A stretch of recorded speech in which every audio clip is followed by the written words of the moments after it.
ریاض النظرہ فی مناقب اشرا مبشرہ میں یہ واقعہ لکھا ہے. حضرت سیدنا علی المرتضیٰ رضی اللہ تعالیٰ عنہ فرماتے ہیں حضرت عمر کا دور خلافت تھا. میں رات کو سویا تو خواب دیکھتا ہوں. خواب میں کیا دیکھا کہ مصلی پہ کھڑے ہیں مسجد نبوی میں حضور اور نماز پڑھا رہے ہیں. تو کہتے ہیں حضور نے دو مخصوص صورتیں پڑھی, پھر حضور نے سلام پھیرا.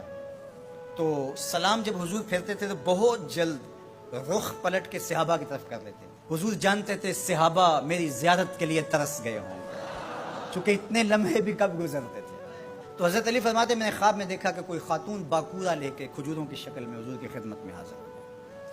اب جو جتنے بھی نمازی تھے حضور نے ان کو بانٹنا شروع کر دیا. ایک ایک کھجور حضور نے سب کو عطا کی. تو کہتے ہیں کہ حضور نے مجھے بھی ایک کھجور عطا کی. جب میں نے اس کو کھایا تو اتنی لذیذ تھی کہ زندگی میں اتنا مزہ کبھی کھجور کا آیا نہیں تھا. حضور نے مجھے ایک دی, باقیوں کو بھی ایک ایک عطا کی. میرے دل میں تھا کہ حضور سے عرض کروں حضور مجھے ایک اور عطا کر دے, لیکن ادب حیا مانے رہا. میں آرزو رکھنے کے باوجود دوسری کھجور مانگ نہیں سکا. اسی اثنا میں میری آنکھ کھل گئی. آنکھ کھلی تو کھجور کا ذائقہ میرے منہ میں موجود تھا.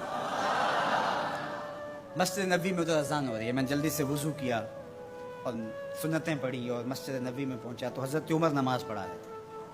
اور جو صورتیں رات خواب میں حضور سے میں نے سنی تھی حضرت عمر بھی وہی تلاوت کر رہے تھے. مجھے لگا کہ رات والے خواب کی کوئی تعبیر تو نہیں ہے. خیر جب سلام پھرا تو حضور کے طریقے کے مطابق وہ بھی رخ پھیر کے صحابہ کی طرف بیٹھ گئے.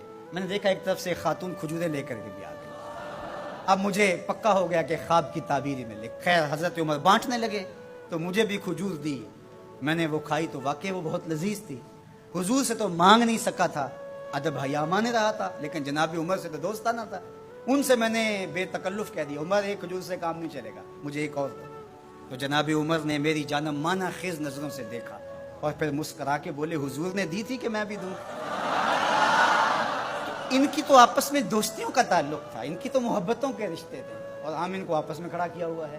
تو قرآن کہتا ہے روحا ماؤ بینہم. آپ کے عقیدے کی بنیاد کیا ہونی چاہیے صحابہ اور اہل بیت کے بارے میں؟ قرآن کس نص سے روحا ماؤ بینہم.